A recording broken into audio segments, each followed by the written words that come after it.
These are men that had seen death, had stared it in the face. They had experienced blows and counter blows. They'd seen their comrades die from suffocation, from entombment. They'd seen it all. And so their expectation, like any other soldier, was that their job would hasten the end of the war. These men, who intimately experienced death, were part of special units. They were experts in underground explosions during World War I.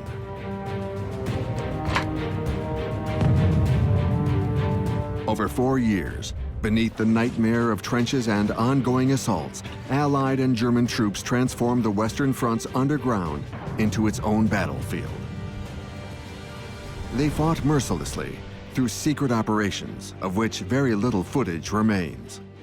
This underground war was almost a different war from that of 1914. It was a war of moles, rats, and cave dwellers. It was something totally different, and yet it was the same 1914 war we know, just in a way we don't usually talk about.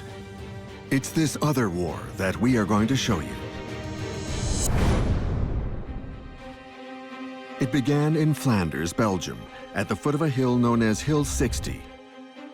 In 1915, this impregnable bastion was heavily defended by the Germans. It was witness to a baptism by fire for British soldiers who would change the course of the war along with unprecedented underground explosions. If you're on the top of the mine, you would be annihilated. There would be no chance of finding any human remains of you. You would be blown, you would just be vaporized. Lorraine in France can attest to the brutal violence of the underground war. Vauquois, once an idyllic village situated on a hill, was sacrificed by the 519 mines that exploded there. Underground, kilometers of tunnels remain as testimony to the landmine warfare that took the lives of hundreds of French and German soldiers. It's very possible that behind this stone is the fossilized body of a German soldier, killed by the explosion and forever trapped in the rock. Beneath Arras, in Pas-de-Calais, we'll dive deep beneath a top-secret operation, a giant underground construction site with 20 kilometers of quarries and tunnels, which offered protection to British soldiers and allowed them to carry out an assault with 24,000 men right under the noses of German soldiers. Everything was kept secret. It had to be a surprise, much like a Trojan horse. The climax of this underground war took place in Messines in Belgium on June 7, 1917, when the detonation of 19 British mines containing 470 tons of explosives led to the greatest pre-nuclear explosion in history. It had never been seen before at that extent, and it's never been seen since. It must have been absolutely hell on earth.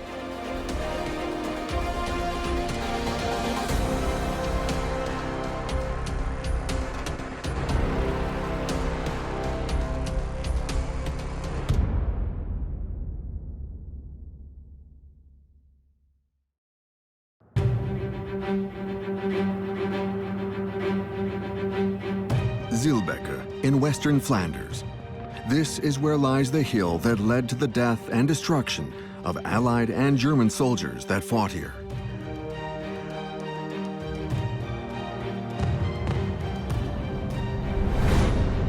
It's known as Hill 60.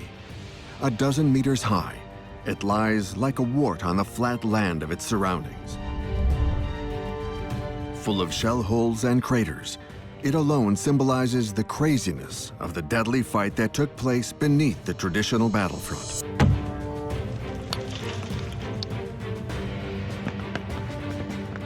In February 1915, Hill 60 was heavily defended by the German army. The German trench will be full with soldiers returning with rifle fire. Once you launch an attack above the ground, you're going through a killing zone. There would be almost no option to survive this.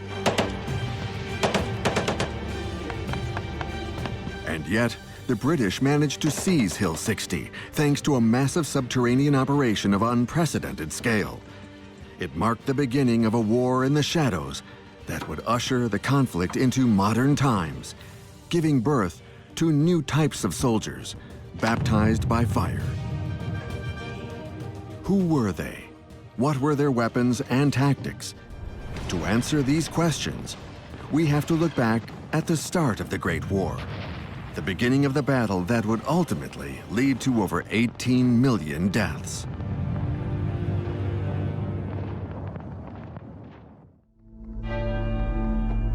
On June 28, 1914, Archduke Franz Ferdinand, heir to the Austro-Hungarian throne, was assassinated in Sarajevo. In retaliation, the Austro-Hungarian Empire declared war on Serbia, which was backed by the Russians. Their alliance sprang to life, and thus began the First World War.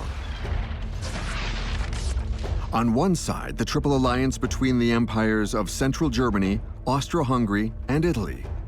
On the other side, the French, the British, and the people of the Russian Empire. But after 6 months of combat, the Western Front was at an impasse.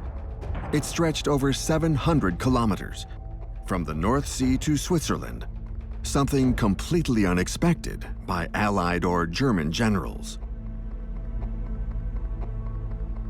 What changed with World War I was this idea of static sides, entrenched armies, and war by siege. This was siege warfare over 700 kilometers on the French front. Germany occupied the majority of Belgium and was a threat to Great Britain. It controlled the north, Artois, and Champagne in France. Even repeated Allied attacks couldn't push the Germans out. From that moment on, every division went full force into the war. And as soon as you get a trench line that spreads from the North Sea to the Swiss frontier, you have a fortress, the longest fortress in history. And as soon as you have a fortress, the only way you're going to break a fortress down is using siege weapons, one of which, a major part of which, is mine warfare. Digging underneath these fortifications to blow them and to force the Germans back.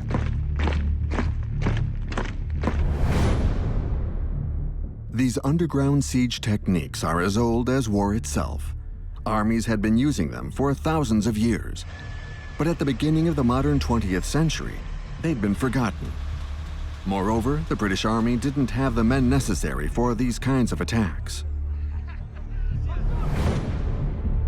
Looking to break through the German walls from underneath, a loyal servant of His Majesty and fine strategist named John Norton Griffiths was convinced he could change the stakes.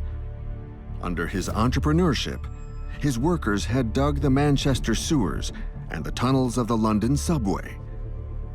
Those men would be even more useful digging beneath the German trenches than beneath British soil, which was at risk of invasion. He's an engineer. He understands ground. He is an MP, so he has a position of power.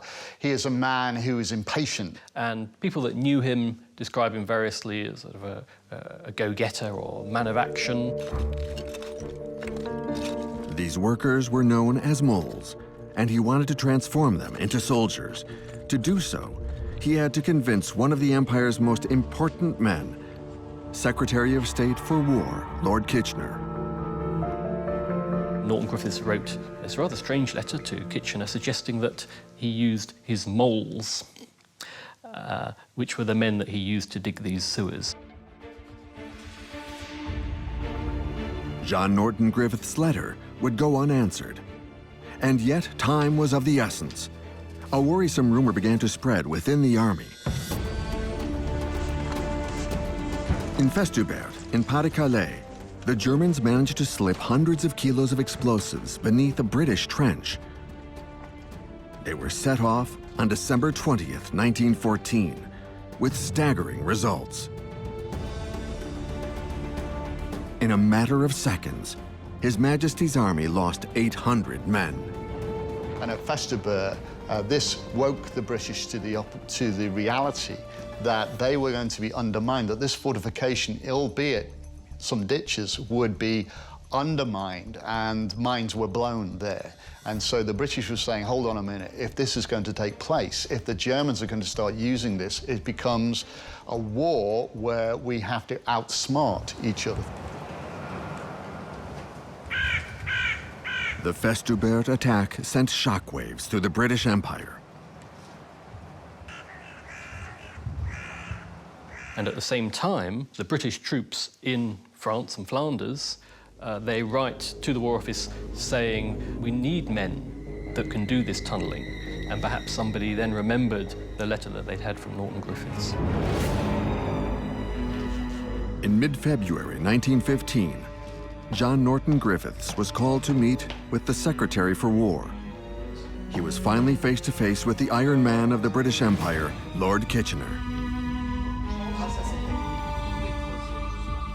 To convince him to launch an underground war using his moles, John Norton Griffiths had found a way to modernize old techniques, an advantage that would allow the British to gain the upper hand. Now, Norton Griffiths knew, because of all of the geological knowledge that was available to him, that the clay of Flanders was the same as the clay of London. The clay can be quite a difficult thing to dig. If you've ever dug in a garden with a soil made out of clay, you'll know how tiring it is. He demonstrated how his men could dig very quickly through the clay that was to be found beneath Flanders. This advantage was a digging technique known as clay kicking. A worker would use his legs to force his shovel blade deep into the clay. Then, using his arms, he'd tip the shovel handle to detach the clay, while another worker would remove the resulting debris.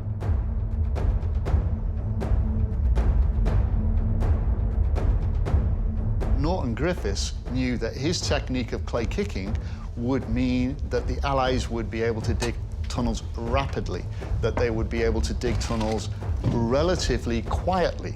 And so this was like a magic technique that Norton Griffiths could say, you could use it, Kitchener would have the advantage over the Germans, who are not, as far as they knew, using clay kicking. Faced with this convincing demonstration, Lord Kitchener put his faith in John Norton Griffiths and tasked him with building a shadow army of soldiers capable of changing the course of the conflict. Thanks to the British miners, the underground war was about to take on a new dimension.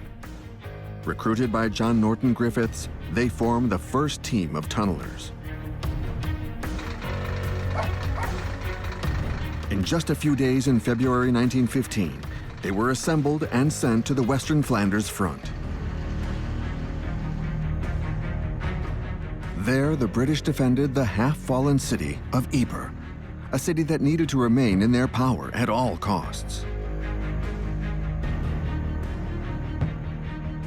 The British had made a commitment to holding this town, making sure that their supply lines were secure. The port of Calais in France faced Dover, was just 30 kilometers from England. So they needed to protect the English Channel ports. So Ypres became a major part of British strategy. Less than 4 kilometers south of the city, the Empire's tunnelers began digging at the base of a small hill, then occupied by the Germans and known as Hill 60. In February 1915, it was one of the most intense battle arenas in the region and a thorn in the side of the British defense at Ypres. Here, just a few dozen meters separated the British from the German front line.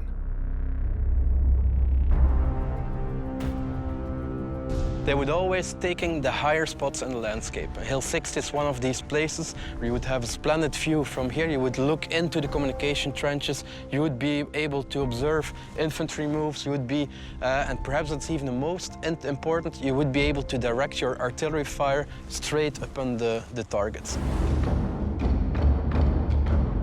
At Hill 60, like elsewhere, the German army followed meticulously destructive orders. Defend the heavily armed front line at all costs. For their baptism by fire, John Norton Griffiths' tunnelers had to make it to the end of this German stronghold. Their plan? was to dig 30-meter-long tunnels towards the most fortified sections of the hill, then detonate the mines. At the same time, surface infantry would attack to seize the territory. And at Hill 60, we have the start of the idea that you can use the surprise of the mines to attack at the same time as the mines go off. The British started to mine there and to dig into the soil and clay layers in order to destroy what was going on there with the Germans on the top. The Germans, of course, were not going to allow them to do that. John Norton Griffiths wrote, "It will be the greatest mine ever detonated. The assault needs to be perfectly timed to correspond with the loads of falling debris. That will provide useful cover for our men. Better to have a few soldiers injured by falling rocks than to see every last one taken down by machine guns." For the British tunnelers, it was a baptism by fire. They took advantage of the region's geology. Deep below the hill, they dug into the clay foundation, which they penetrated quickly using the clay-kicking technique. The Germans wanted to fight back underground, but the situation from their position was far more complicated. The Germans, to fight a war against them, the Germans had to dig down through successive layers of waterlogged soils before they got to the clay. So the British had an advantage being lower in the ground than the Germans who were sitting on the top. A new kind of war was taking place below the battlefields. One between the Germans and the Allied troops. A war of shadows, a silent war that represented a turning point in military engineering. They were in the tunnels in total silence. They couldn't see the enemy. They couldn't see anything. It was a war of moles, rats, and cave dwellers. If you're digging a tunnel, you're doing it as quietly as possible. Why? The Germans are sitting here. They were also digging tunnels. They would be listening below the surface, listening to the sound of enemy miners coming closer. And so they would use techniques that would magnify that. So, for example, cans of water. Putting your ear to that, the water would magnify the sound that was passing through the strata. In this silent world of mine warfare, the British tunnelers had to advance quickly without being noticed. So being as quiet as possible was of greatest importance, hence clay kicking, a silent technique. Pushing your pick into the ground was a lot more silent than hacking away with a pick. By early April 1915, the tunnelers had built 3 subterranean structures with blast chambers. In each, they placed 1,200 kilograms of powder, totaling close to 5 tons of explosives. But before detonating them, they filled the tunnels with sandbags and debris. Mine chambers here. If something explodes, the pressure goes to where it can go. So you have to make sure that you tamp, that you create barriers of sandbags below the surface to counter for the explosive effect from the mine. If you counter that effect, the explosive goes upwards and then it creates a mine crater. And that's the effect that you want. You want to annihilate the German defenses so that your infantry can attack as easily as possible. April 17th, 1915, 6 p.m. In the British trenches facing Hill 60, the tunnelers connected their fuses to the detonators.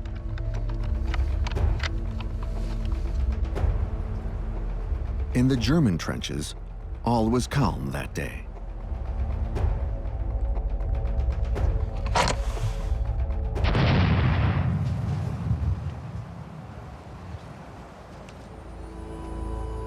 If you're a German soldier sitting on this edge of Hill 60 and the mines would go on, that means that if you're on the top of the mine, you would be annihilated. There would be no chance of finding any human remains of you. You would be blown, you would just be vaporized. If you're a little bit further, you would feel the shockwave. You would be trembled, and it adds to the psychological effect of something detonates. The mines were detonated within 10 seconds, not all simultaneously, so there would be one mine here, one mine there. You wouldn't know where is the next mine. And at that point, you have the infantry coming over. They succeeded in taking the hill in less than 10 minutes. There was almost no resistance. The 105th Infantry Regiment, Saxon soldiers, which were keeping this hill, they were either killed by the explosive, they were bayoneted in the hand-to-hand fighting, or they were taken prisoners. Just a few days later, the Germans launched a surface counterattack. They used a new terrifying and devastating weapon, toxic gas. The next level of atrocity in the Great War. British soldiers fled the site, and Hill 60 was lost again, back under German control. But one thing was certain. At Hill 60, the British tunnelers had made up for their losses against the Germans, thanks to their underground ingenuity. In 1915, the front was still at a standstill between Germany and England, as well as between Germany and France. Only the mines provided a ray of hope at progress. With every new tunnel came the promise of hitting deeper with more powerful explosives, as never before seen in the history of mankind.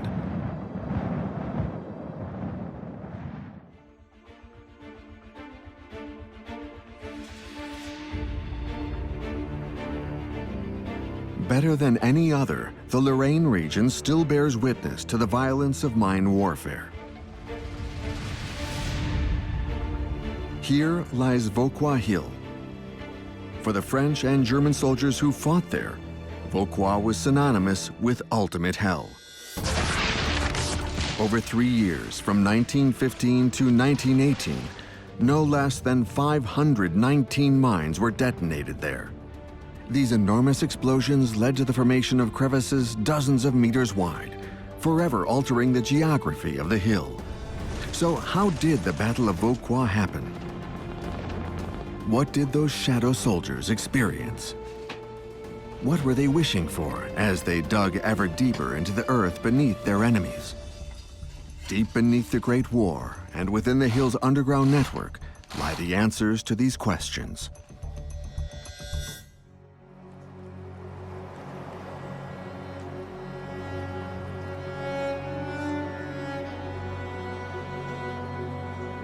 In August 1914, Vauquois was not yet the name of a battle, but that of a peaceful village in Lorraine, with a church bell and a small population of villagers.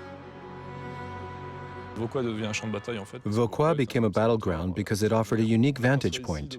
You can see the entire plain from here, which included the train tracks that brought supplies to Verdun.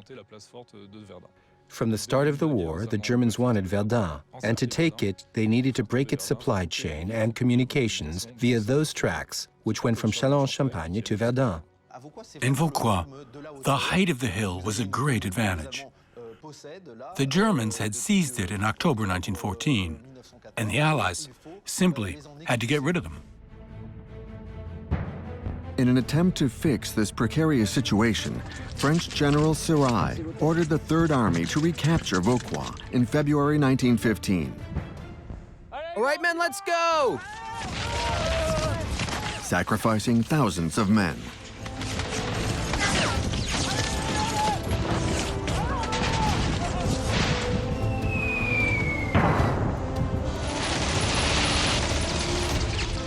There was a major psychological and strategic difference between the French and the Germans, in that the French were fighting on their land, and they felt they could not retreat. Retreat was out of the question, because it meant giving their land to the enemy. On March 1st, French foot soldiers reclaimed the base of the hill, but at a heavy price. By the end of the winter of 1915, the dead stretched as far as the eye could see. When the French and Germans dug their trenches, they did so through the bodies. The dead were even in the orchard trees, which lined the back end of the German line, as the explosions had blown the bodies into the branches.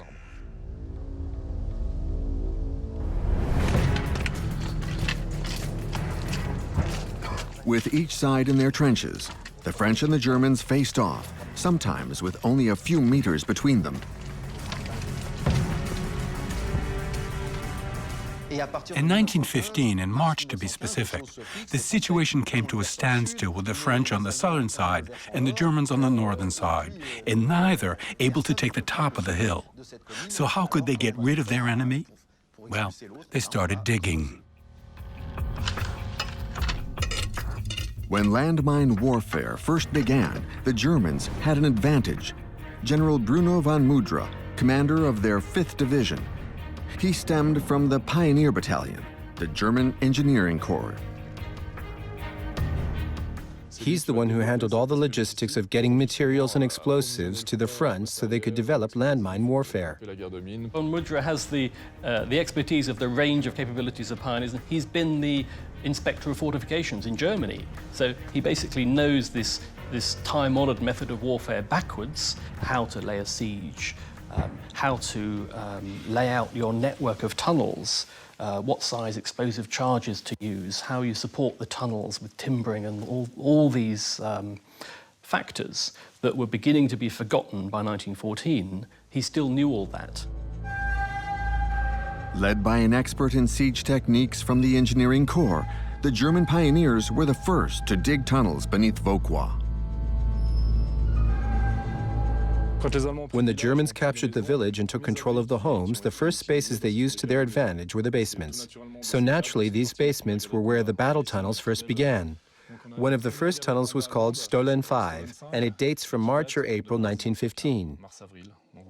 This is what those early tunnels looked like.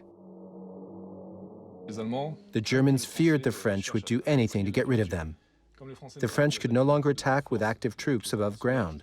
So the Germans fortified their trenches, knowing the French would attack them by surprise from underground. If they saw any hint of freshly dug dirt, they immediately thought, the French are digging a tunnel. Let's dig one as well to see what's going on. The French also feared a similar attack from the Germans. Mine warfare was born of this need to always be one step ahead, each side trying to outsmart the other. The Germans were protected as they dug their first tunnels, which started at the second line. On the French side, the engineers first dug shafts and then dug the initial mineways out from there.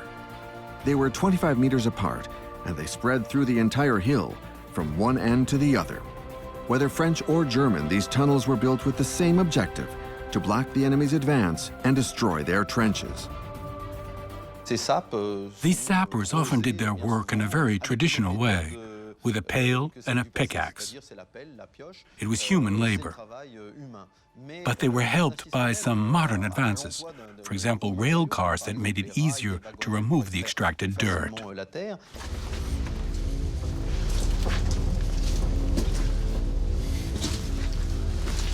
In the Vauquois basements, mine warfare slowly began to evolve. This is the type of tunnel the French were building as of 1915. Its dimensions are distinctly characteristic, only 80 centimeters by 1 meter high. This approach was really about moving quickly, reaching the enemy as fast as possible. Armed with pickaxes and pails, the sappers worked in tunnels that were extremely narrow and dark. They would work in 8-hour shifts, 8 hours of digging, shoveling, and filling bags with rubble. It was an arduous task that had an added element of complexity. They needed to be as discreet as possible. All the work that took place here was done as quietly as possible, because the enemy was never far off, maybe 20 meters away. So all the work of tunneling, digging, and evacuating debris was carried out in silence. In 1915, the hill in Vauquois was transformed into a volcano, where mines erupted on an almost daily basis.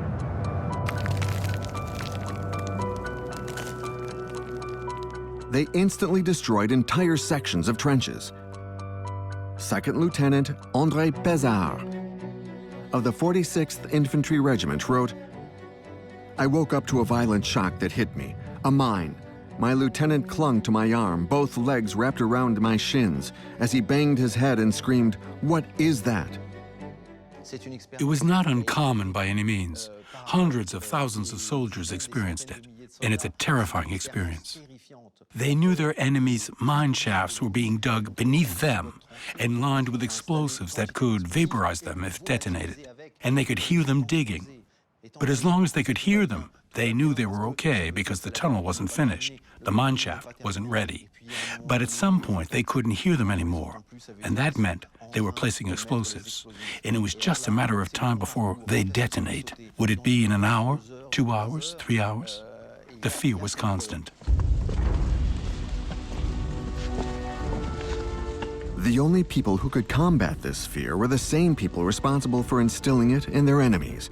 These shadow soldiers, whether German pioneers or French sappers, were also charged with slowing the advancement of enemy tunnels. But starting in 1915, a major innovation would change the course of mine warfare: the geophone. It allowed troops to pinpoint subterranean work with high precision. Made of 2 ultra-sensitive transducers that picked up vibrations, the geophone could amplify sound conducted by the rock within a 30-meter radius. The sapper had to go to the end of the tunnel because he had to be as close as possible to the enemy to use the geophone. He would place this part on the ground and the other end in his ears.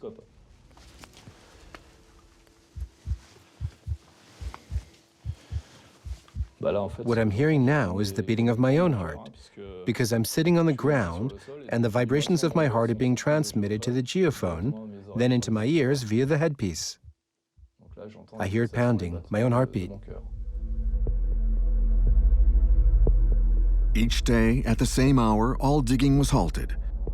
Soldiers would give way to specially trained scouts who would navigate the tunnels, approaching their enemies to listen. Their mission was to find the German tunnels. The officer would place these on the ground, trying to ensure he heard the noise at the same intensity in each ear.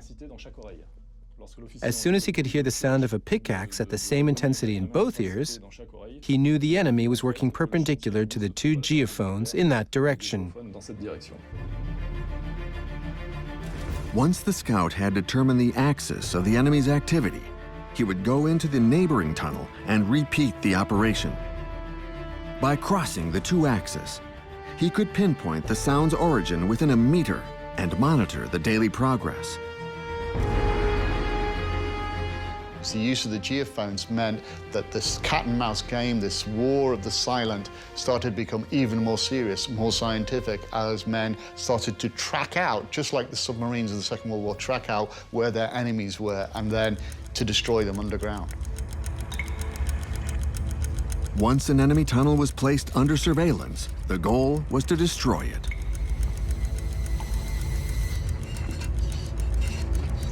The sappers did this by detonating a low-impact charge that would create a cavern and cause a cave-in.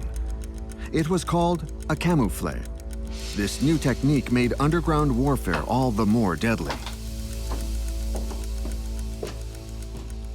Camouflet is an explosive charge that is not large enough to cause a crater on the surface.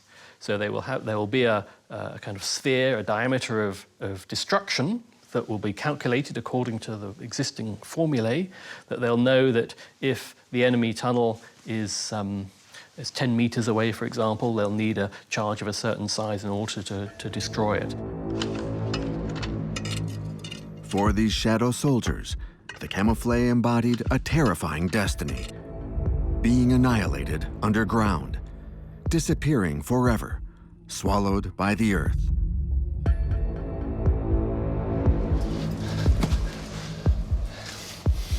Few traces of these underground battles remain today. Here, a German pickaxe that was trapped in the rock by an explosion. Try to imagine that the ground was at about this height. The axe head was on the ground, and the blast completely collapsed the ceiling of the tunnel. One could speculate that behind this pickaxe, which is fossilized in the rock, there may be a German worker that's still there. It's quite an intense feeling.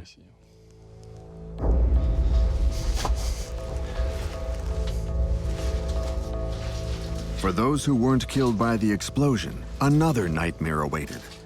Toxic gas, which was released by the explosions. With a camouflet, where there isn't a crater, where those gases can't be vented to the surface, that gas is going to be trapped underground. You would get carbon monoxide gas, which is deadly and which is not something that you can smell.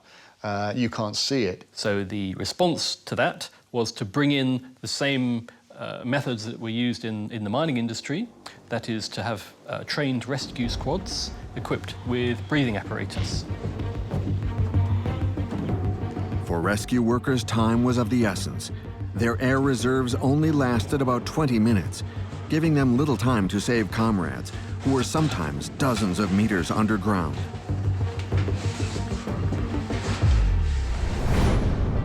By the end of 1915, the tunnels were deeper and deeper beneath Vauquois, becoming colossal underground structures. Simultaneously, surface explosions were ever more common. This is in part simply an indicator of the desperation to break through, but it's also just an indicator of the fact that we're in an industrial war. Aviators who flew over the Vauquois Hill at the end of 1915 were met with an otherworldly sight. Charges that just a few months before had contained dozens of kilos of explosives now weighed several tons.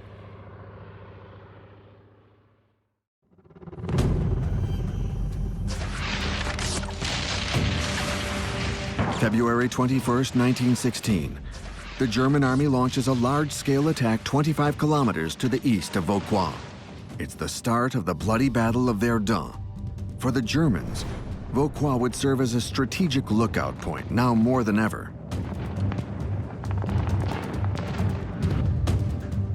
On March 3rd, 1916, they detonated 4 tons of explosives on the east side of the hill.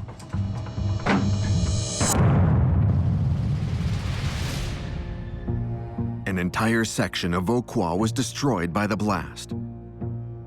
Second Lieutenant André Pézard wrote, "An endless chasm has opened beneath me. Half the area is buried alive, trapped in the earth, and neither the end of the war nor the passing of centuries will ever see their bones laid to rest. My men, my poor men, are trapped and twisted in there." The goal was to destroy as many subterranean structures as possible, including tunnels, any shelters, and also, as you can see, an entire section of the hill, so they could gauge what was happening on the enemy lines from the French side.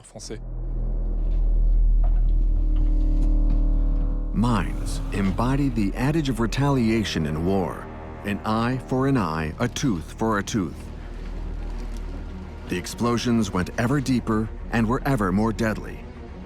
After the blast of March 3rd, the French readied their retaliation with a giant 10-ton mine. It was to be placed beneath the church, the last vestige in the village, and one of the German army's defense strongholds.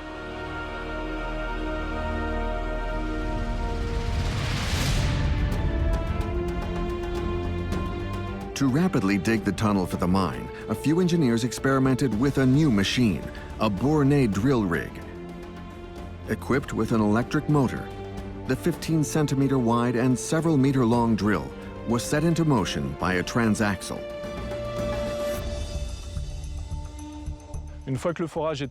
Once the drilling was complete, you remove the spiral tip and place an explosive in the borehole, which is then detonated.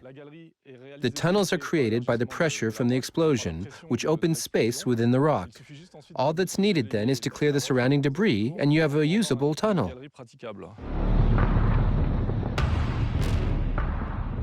Using the Bornay drill rig, the French sappers were able to advance 10 meters every 24 hours.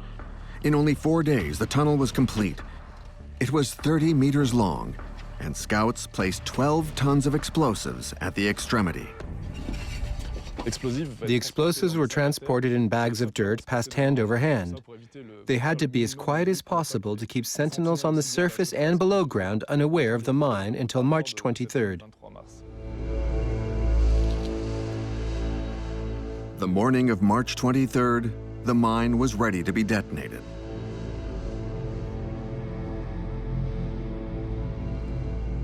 We can clearly see the outline of the French mine from March 23rd. It actually went behind the trenches of the German front line. It destroyed 30 meters of German trenches, along with multiple underground shelters.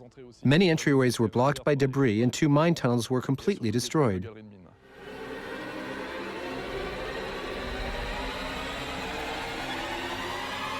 Naturally, the Germans responded in kind. Unbeknownst to French sappers, they had been quietly working on a massive underground structure known as Stollen 1B. Its tunnels snaked from the west of the hill and covered over 80 meters. At their far end lay a cavern that was 4 meters by 5 and almost 3 meters high. 50 pioneers had stocked it with some 60 tons of explosives, the largest load of the war.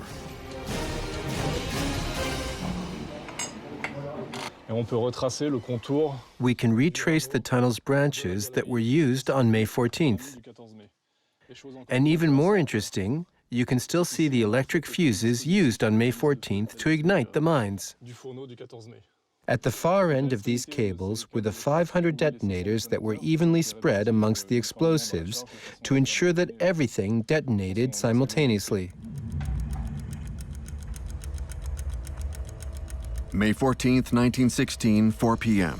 Everything is calm in the French trenches. How's everybody doing, soldiers?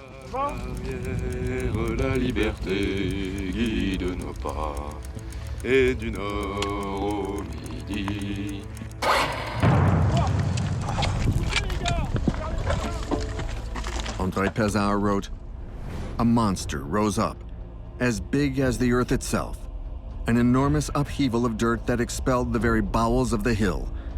The ground shuddered from the violence of the mine. Hell had been unleashed on Vauquois."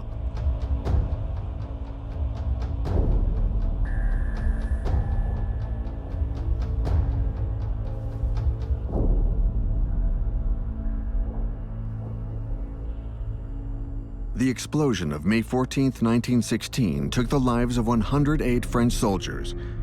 But for what tactical advantage?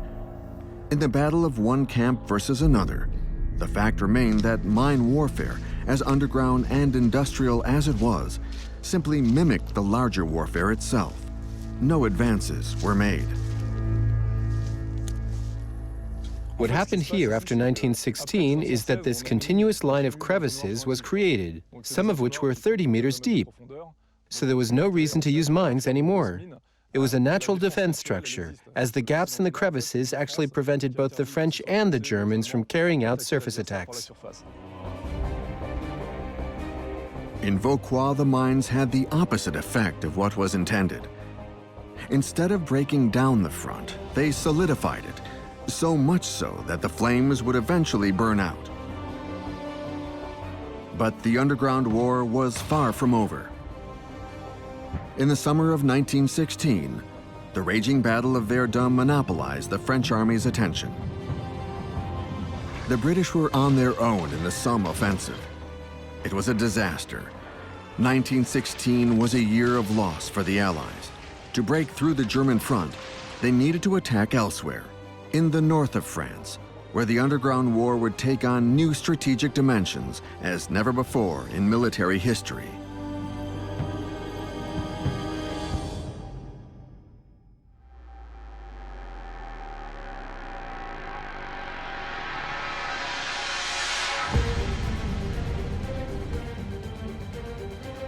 Arras, spring 1917.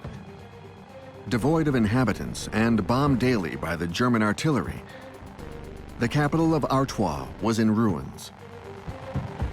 The city had been under siege for 3 years and was more than half destroyed. The remaining structures were little more than dollhouses, with destroyed facades where one could see everything happening inside. And yet, this ruined city was where 24,000 British soldiers awaited their signal to attack. They gathered in secrecy, unbeknownst to the Germans, in the heart of a massive underground structure, a 20-kilometer network of quarries and tunnels that would change the course of the war.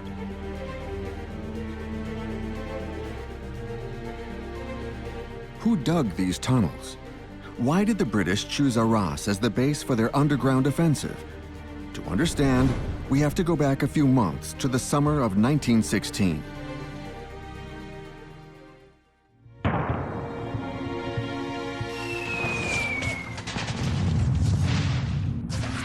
Since the start of the Battle of Verdun, the British had been defending Arras on their own.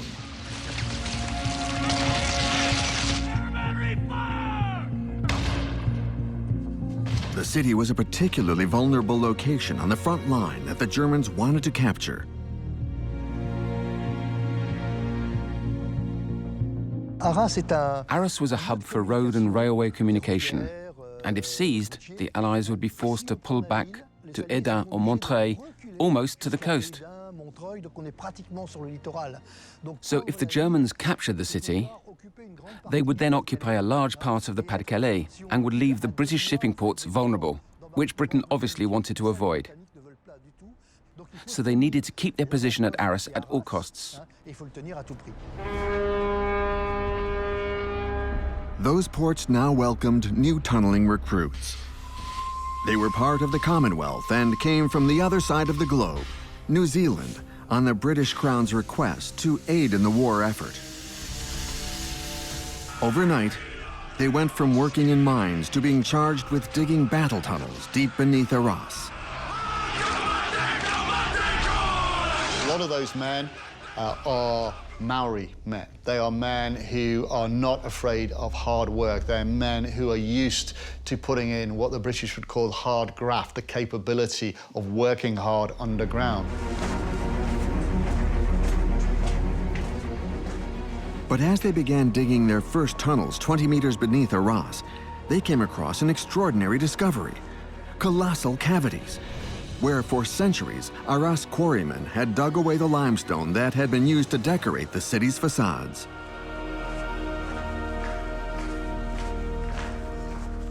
It was an incredibly fortunate discovery.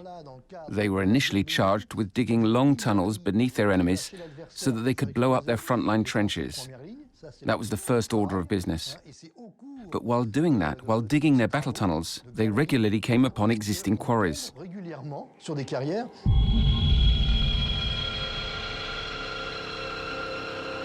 These quarries could potentially alter the course of the war. The British Army was traumatized and needed a new military strategy, one that would avoid another massacre like the Somme offensive. That battle saw them rising out of the trenches and being cut down in thousands by machine guns. Now, some estimates suggest on the first day that there were 40,000 casualties, and that means 40,000 less or fewer men able to take the fight. Something had to change. In November, when the fighting stopped, 1.2 million people were dead, and the German front was still strong and intact.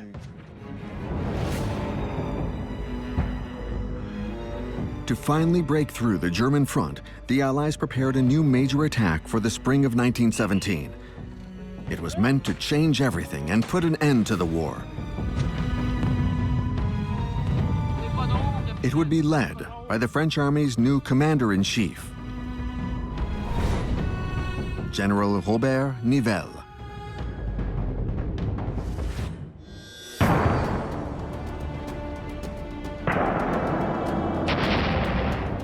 The attack was planned for spring 1917 in Aisne on the Chemin des Dames. The goal?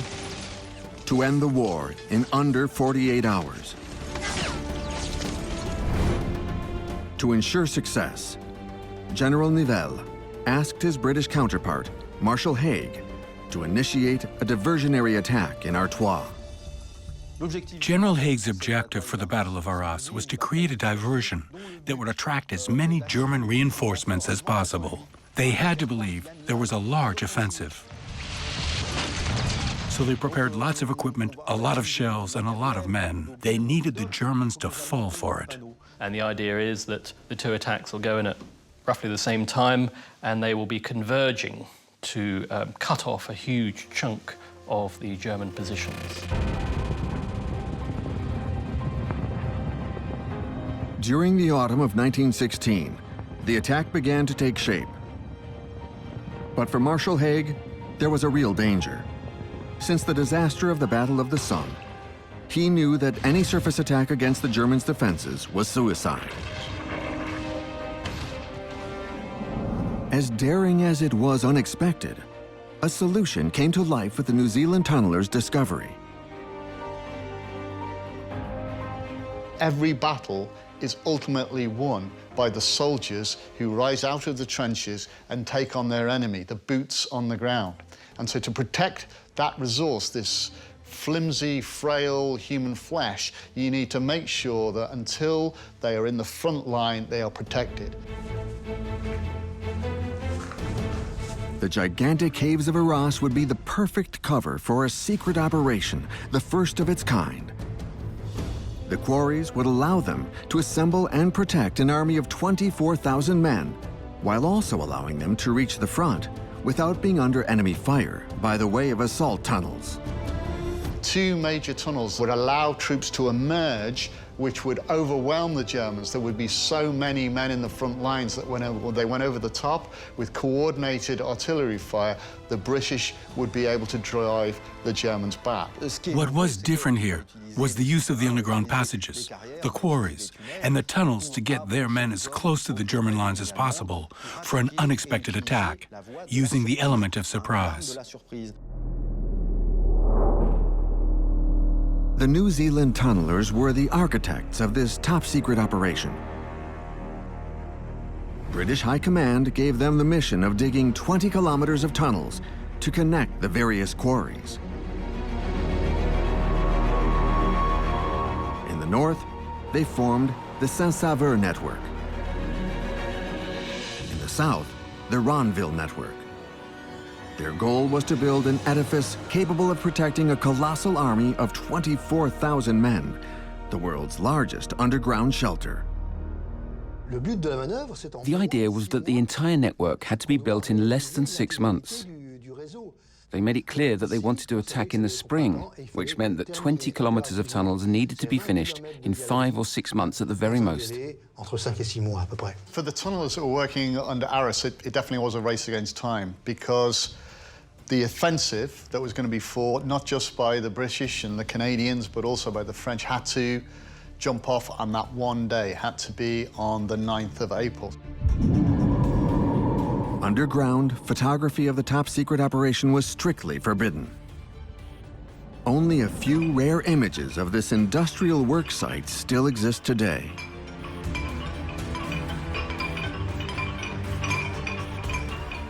Three teams of 200 people worked 8-hour shifts, day and night, with constant turnover. You can imagine the tension below ground. You can imagine the way in which these men were having to work shift after shift, because their only aim was to deliver those tunnels. The 3 New Zealand teams had a competition between them. One of the teams actually established a record as they dug a tunnel over 100 meters long in a matter of barely 8 hours.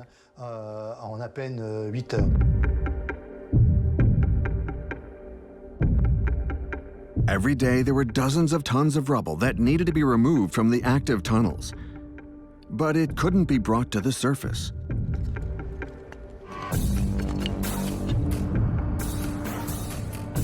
German aviators flew over the city daily.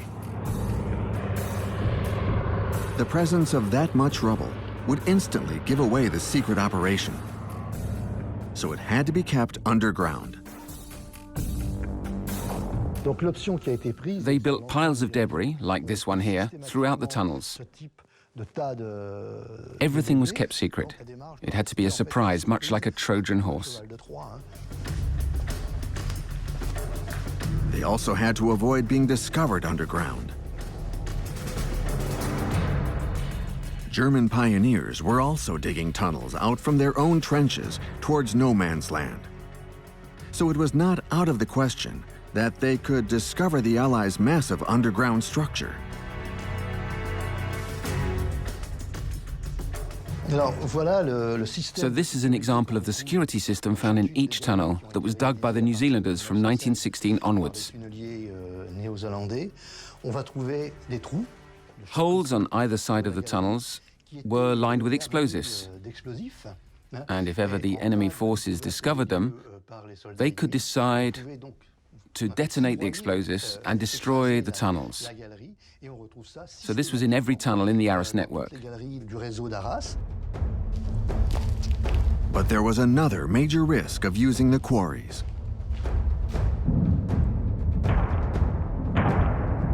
That of a bombing or a toxic gas attack. Since it's heavier than air, it would rapidly penetrate the underground space, rendering it useless in just a few minutes.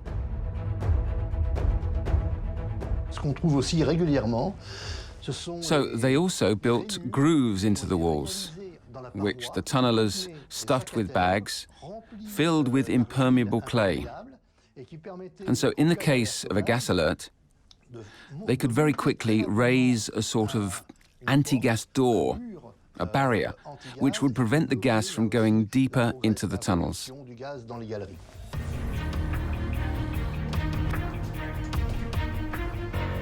March 1917. The New Zealand tunnelers managed to connect the different quarries and built a network of tunnels that would allow soldiers to cross into no man's land without taking enemy fire. Everybody was waiting for them to finish that task. Without them, men would have had to have crossed into no man's land without the protection of those tunnels. So it was an immense pressure, and they were part of a huge and growing military machine. The British Army sent one regiment after another as discreetly as possible towards Arras, readying their troops for the April 9th attack. They were 24,000, roughly equivalent to the population of Arras before the war.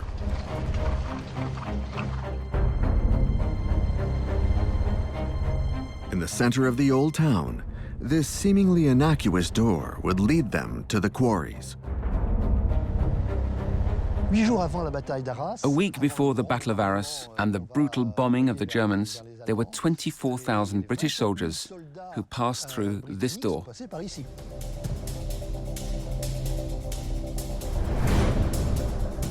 Underground, the sewer network gave access to the massive underground structure, where they were then guided to their quarters. They came down in here and were able to walk some 3 kilometers into no man's land without a single shell flying over their heads.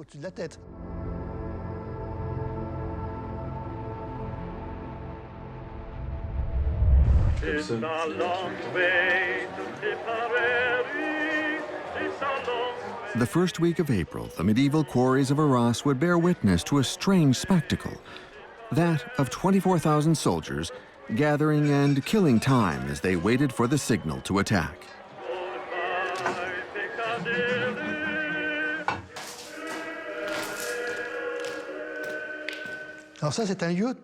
This very much resembles typical soldiers' quarters. Here is a biscuit tin that was punctured at the base. It was then filled with charcoal and used to heat up maconochie stew, or perhaps tins of pork and beans, a typical British military meal. And here we have a bottle of champagne. Now, this is something really unique because it must have meant that a special celebration must have happened here.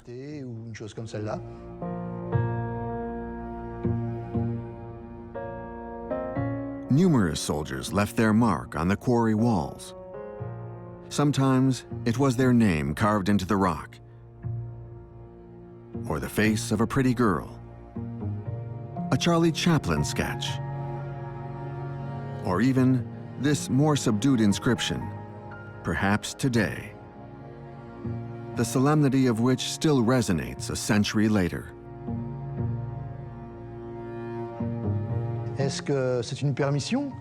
So was this man waiting for orders, which could have arrived that day? Or was it something deeper?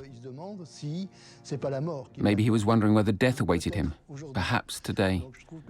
When I read this inscription, I can't help but think, being so close to the Battle of Arras, that he was wondering what would become of him.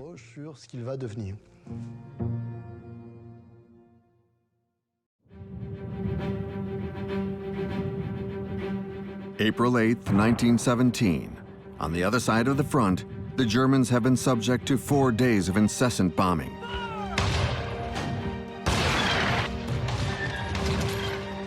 The first phase of the operation, known as the Week of Suffering, was underway.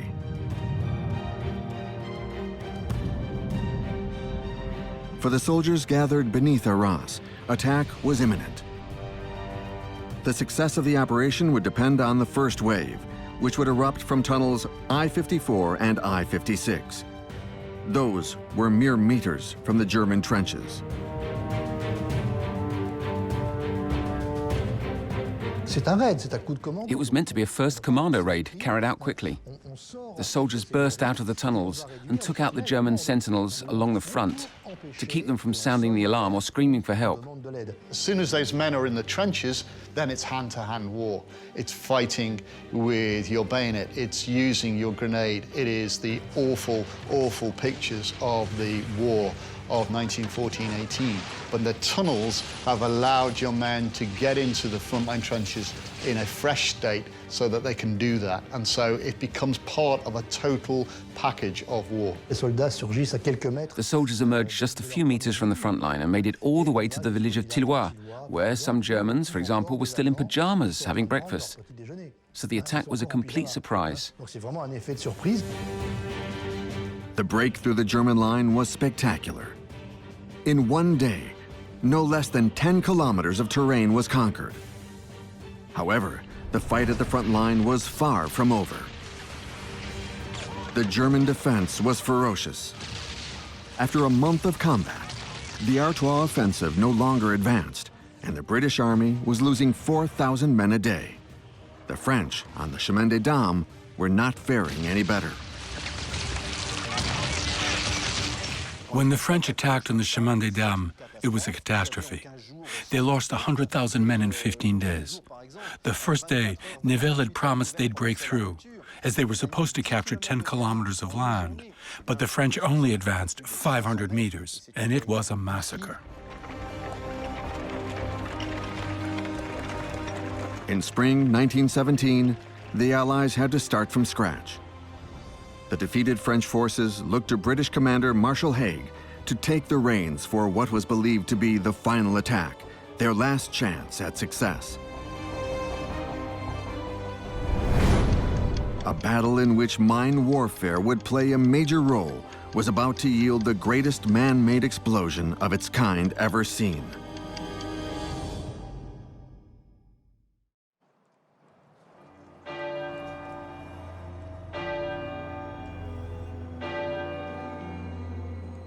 Flanders in Belgium. A muddy nightmare for British forces. A nightmare which could only end with a decisive, final attack on German forces. Haig's great plan was to launch an attack in Flanders that would liberate the Belgian coast, to then protect the British territories from any future threat.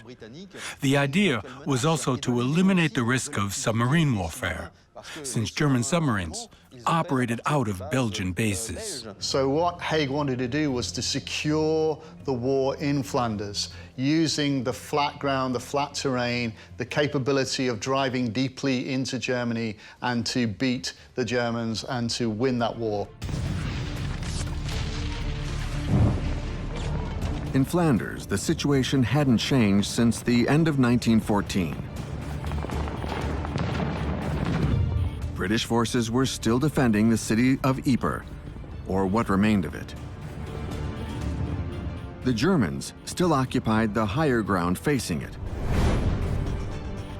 The Passchendaele Ridge in the north and the Messines Ridge in the south.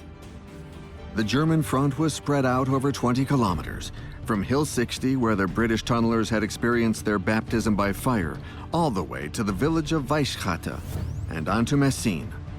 Since 1914, the Germans had had more than 2 years to transform the area into an impenetrable and heavily defended fortress. The Germans were masters of creating this as a massive fortress.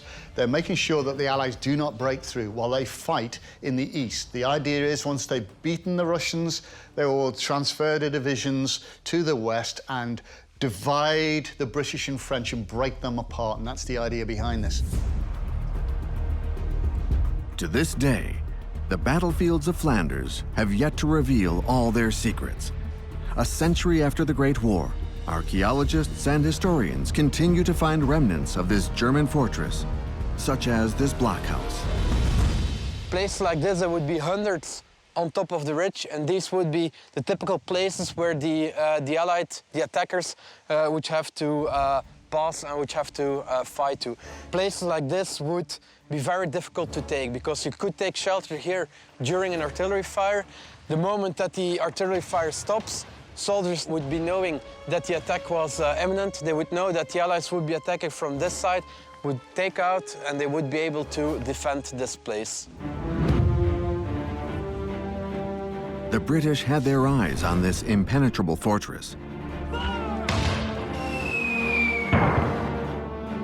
They'd been trying to seize it since 1915 under the guidance of Major John Norton Griffiths, who had created the first teams of tunnelers. This time, he had another plan in mind that would change everything, which he called the Great Idea. His idea was that if you coordinated the effort, if we can lay a mine under each one of those fortifications, those strong points, and if we were to blow those at the single time to create something as titanic as an earthquake, then maybe we can destroy the front line, push the Germans off the ridge, and the British would be able to capture that ridge. John Norton Griffiths realized the region was of vital strategic importance for the British, helped by studies done by Australian military geologist Edgeworth David. Beneath the layer of wet sand at Messines, you have the dry clay.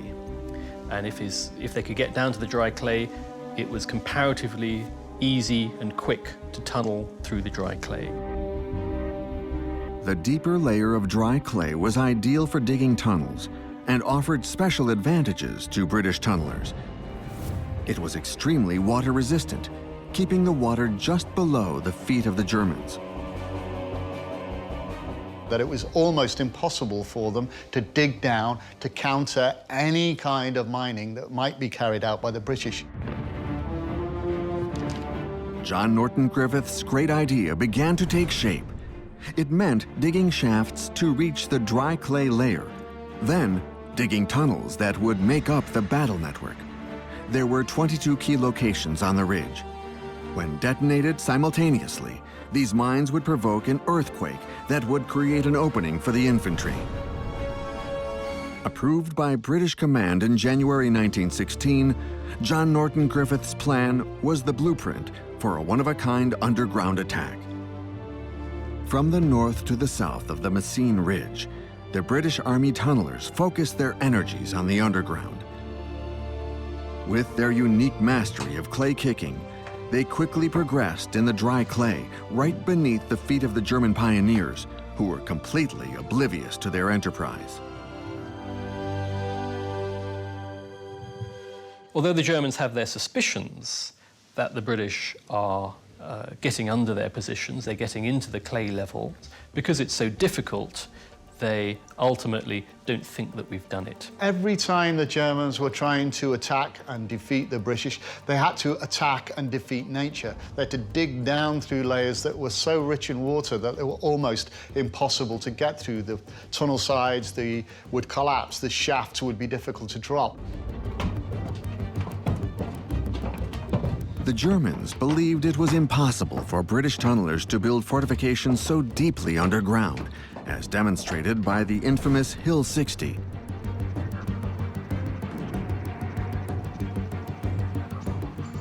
Canadians from the 3rd Division, Commonwealth members who had joined the war effort early, had undertaken the mission of digging the longest war tunnel ever built. It was designed to finally take down the German stronghold. This underground structure was over 300 meters long and nicknamed Berlin. Berlin Tunnel was nicknamed so because the tunnelers made a joke that if they would continue digging at the same rate, they would end up in Berlin. So the tunnel was constructed somewhere at that tree. The tunnel was going all the way below here, next to the railway embankment. It would go to the bridge. They would be going very deep, in some places as deep as 30 meters below the surface, and it would be way below the German defensive. The operation was top secret. The Germans couldn't know that tunnelers had reached the dry clay, so all debris had to be meticulously hidden. Now, how do you get rid of that material? Do you put it in a stockpile? No, the aviators will see it, and they'll see it shining on the ground there. Do you put it into sandbags to support the trenches? No, because, again, the greenish-blue colour will show through those. It was a real difficulty to remove that out of the way. So there was not just a war of silence and noise, but there was also a war going on of camouflage. A lot of archaeological work that's been done recently has shown this blue clay actually within shell holes, showing how the British were trying to remove this material, or they could ship it out as far as they could on trench railways out of the frontline zone, so they're out of the eyes of the German aviators. Everything changed in March 1916. While preparing for an attack, British forces detonated several deep mines in Saint-Éloi. The resulting caverns were a valuable clue for the Germans. The Germans were able to work out that the British had got into the blue clay because the British were unable to keep possession of the craters that were blown in March of 1916. And the Germans had the craters, they could see the depth of the craters, and they could see the clay that was thrown up from the explosions. So it was clear that the British had got down to that level. There was no longer any doubt for the German army. They knew the British were digging deeply beneath the Messines Ridge.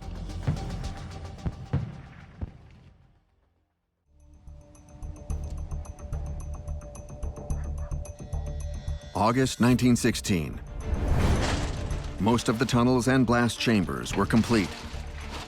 While the attack kept being delayed, the tunnelers had to continuously protect themselves and maintain the blast chambers, which were stocked with ammonal, a super powerful explosive.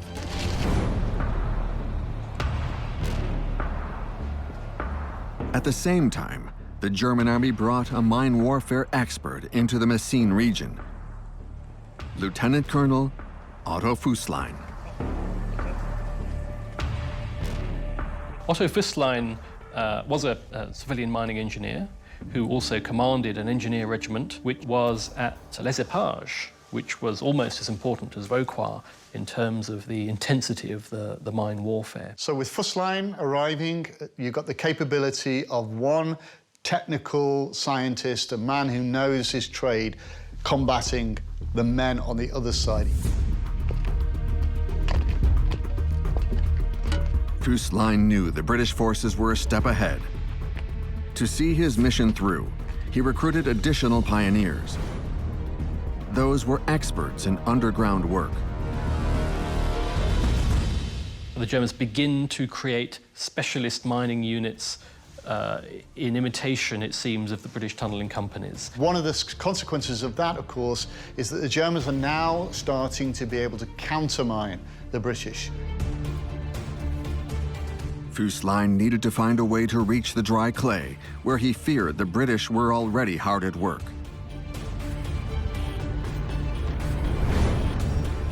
To that end, he had the pioneers build steel cylindrical casings. These casings allowed the miners to pour concrete down the shafts through water-gorged soil layers until they reached the clay, as they worked to destroy the British tunnels underground. The main purpose of shafts like this is getting deep very quickly. It's easier to dig a shaft. Once you lower your shaft, you're protected from water and sand running in your wooden shaft. So by digging a shaft like this, it would enable you to go down, and it would also keep your entrance safe.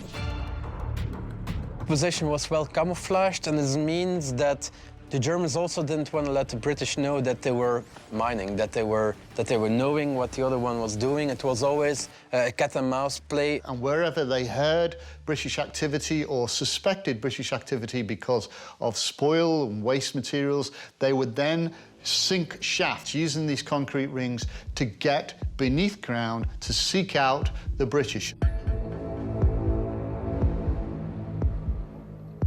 Thanks to these mine shafts, the Germans could now hear the British through the clay and destroy their tunnels.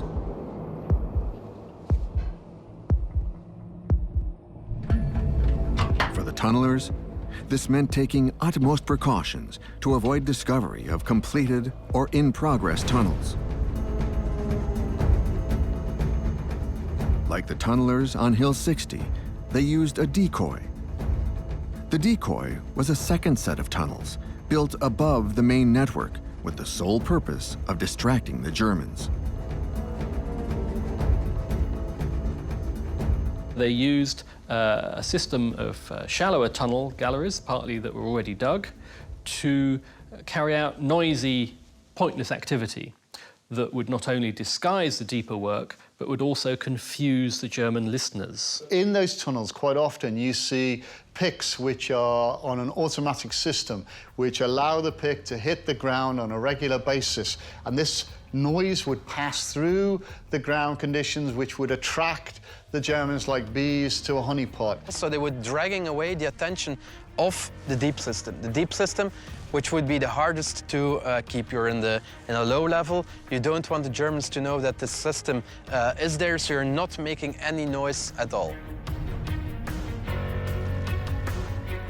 Otto Füßlein's miners took the bait and blasted camouflets in Spanbroekmolen, Kruisstraat, Ontario Farm, and Hill 60. In response, the tunnelers turned to a unique weapon only they possessed: British composure. If the enemy have managed to destroy a dummy tunnel, a tunnel which is built there simply to attract their attention, then why would you fight back? Would you not just allow the Germans to think, we've destroyed the tunnel, there's no further activity, we can rest easy in our beds? It's better to leave them, better to leave that tunnel prepared and ready to go, and to sacrifice the tunnel that you've built simply to attract their attention.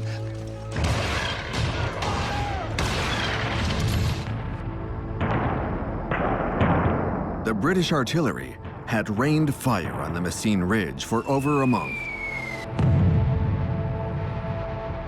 when suddenly, all was quiet. Just a few hours before the attack, British tunnelers of the 171st Division made final preparations in the Ontario Farm blast chambers. The British general in charge of the attack, Herbert Plumer, declared, "Gentlemen, I do not know whether tomorrow will change the course of history, but we will certainly change the geography."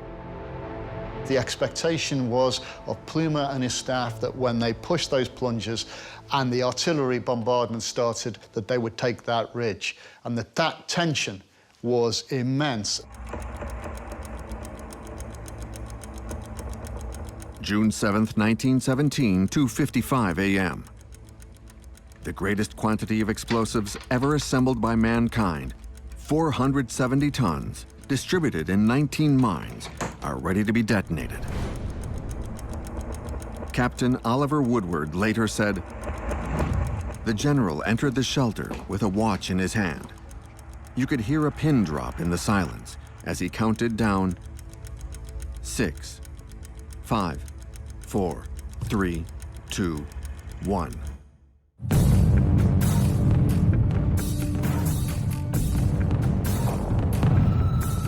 The detonations of these mines were so heavy that actually in geological institutes in Europe, in Netherlands or in France, that the mine detonations were actually recorded on a seismograph. What was very frightening for the Germans that all the mines didn't detonate all in once. There was one mine, a second mine, a third mine. But doing so, they didn't know where the next mine would be, which caused extra panic amongst the Germans.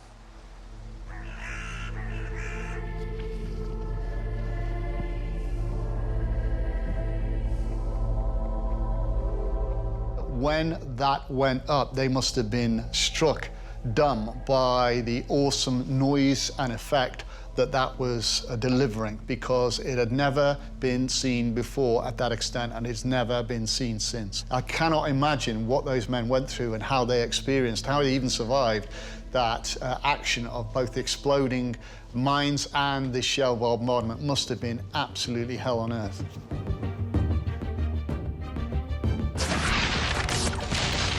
In just a few days, the British Army managed to dispel all German forces from the mine-blasted ridge.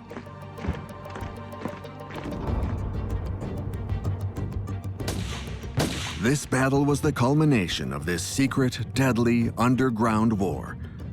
A war which would, little by little, be extinguished until the Germans were defeated. A century after the conflict, only a few vestiges still remain. Shafts, blast chambers, and tunnels, the last witnesses of the violence of this underground war. It left a terrifying mark on the soldiers of the First World War. Kill 60, Messines in Belgium, Arras and Vauquois in France, all still bear the stigmata over a century later. Like the Great War, the Underground War would never be replicated.